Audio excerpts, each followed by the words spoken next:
পুরো পাঁচবিবি শহরটাকে বিকেল ভরা ঘুরে একটু দেখলাম, কোথায় কোথায় ঘুরলাম, কি কি খাওয়া দাওয়া করলাম সবকিছুই বিস্তারিত তুলে ধরার চেষ্টা করব।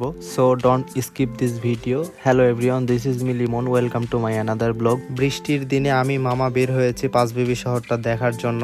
আমরা কামদিয়া রোড হয়ে পাঁচবিবিতে যাচ্ছি, ফিসকার ঘাটের উপর দিয়ে বীরনগরের মোড়, তারপরে আমরা রেলগেটে পৌঁছালাম। ট্রেন আসতেছিল, ট্রেন আসার পরে 4-5 মিনিট এত রাস্তা জ্যাম হয়ে থাকে। আমরা যারা পাঁচবিবির মধ্যে আছি তারা আমরা খুব ভালো করে এই কষ্টটা অনুভব করি। কখনো কখনো তো 15-20 মিনিটেও রাস্তার জ্যাম শেষ হয় না, অনেকেই এটা জানেন। তাই যদি রেল গেটের রাস্তাটা আর একটু প্রশস্ত করতো তাহলে আমাদের পাঁচবিবি বাসীদের জন্য অনেক ভালো হতো। তো যাই হোক, এটা হচ্ছে সেই পাঁচবিবির বিখ্যাত রাখি হোটেল, এর পাশে কিন্তু মন্দির রয়েছে। শুরুতেই আমরা পাঁচবিবি বড় মসজিদে একটু গেলাম, যাই একটু চারপাশে ঘুরে দেখলাম। মসজিদটা অনেক সুন্দর লাগে, বিশাল বড় একটা মসজিদ, পাশে ওযুখানা রয়েছে, আবার সাইকেল রাখার গ্যারেজও রয়েছে। মসজিদের সামনে যে মাঠটা রয়েছে এই মাঠটাতে কিন্তু বিকেল হলে ছোট বাচ্চারা খেলাধুলা করে। তারপরে আমরা বড় মসজিদ থেকে বের হলাম, হয় 3 মাথার মোড় হয়ে আমরা বাস স্ট্যান্ড গেলাম। বাস স্ট্যান্ড যাওয়ার পরে চিন্তা করলাম পাঁচবিবি মডেল মসজিদ থেকে একটু ঘুরে আসি। মসজিদটা ব্যক্তিগতভাবে আমার অনেক সুন্দর লাগে, জয়পুরহাটে যাতায়াত করলে মসজিদটা চোখে পড়ে।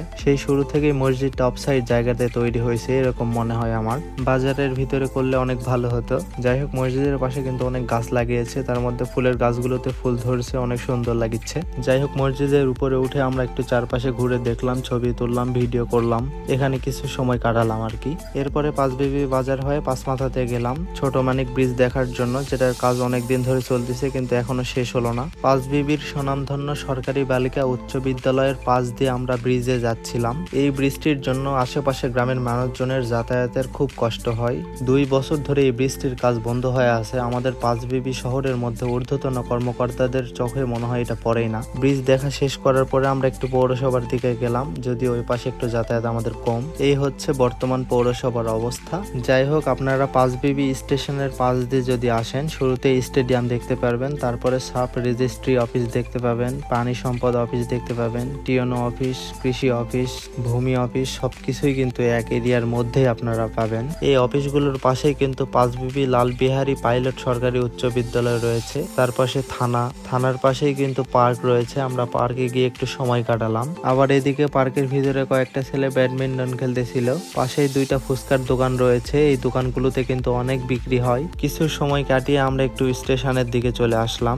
যাত্রীরা অপেক্ষা করতেছিল, কারণ কিছুক্ষণ পরে পঞ্চগড় এক্সপ্রেস আসবে। পুরো বাংলাদেশের যত স্টেশন মসজিদ আছে তার মধ্যে আমাদের পাঁচবিবি স্টেশন মসজিদটা কিন্তু সবচাইতে বড়, আপনারা অনেকেই জানেন। শীতের মৌসুম কিন্তু পড়েই গেছে, তাই একটু চিন্তা করলাম ভাপা পিঠা না খেলে তো হবেই না, তাই মামা কিন্তু আমাদেরকে পিঠা খাওয়াচ্ছে। পাঁচবিবির মধ্যে সবচেয়ে জনপ্রিয় পিঠার দোকানে আমরা বসে পিঠা খাচ্ছিলাম, বিলটা কিন্তু মামাই দিয়েছিল। এরপরে চা খাওয়ানোর জন্য মামা নিয়ে গেল, চা খেলাম। এদিকে চা বানাচ্ছিল আর আমি ওনাদের হাতে হাতে উঠাই দিলাম, তারপরে আমি নিজেও নিলাম। তো এই ছিল আজকের ব্লগ, দেখা হবে অন্য কোনো দিন। আল্লাহ হাফেজ।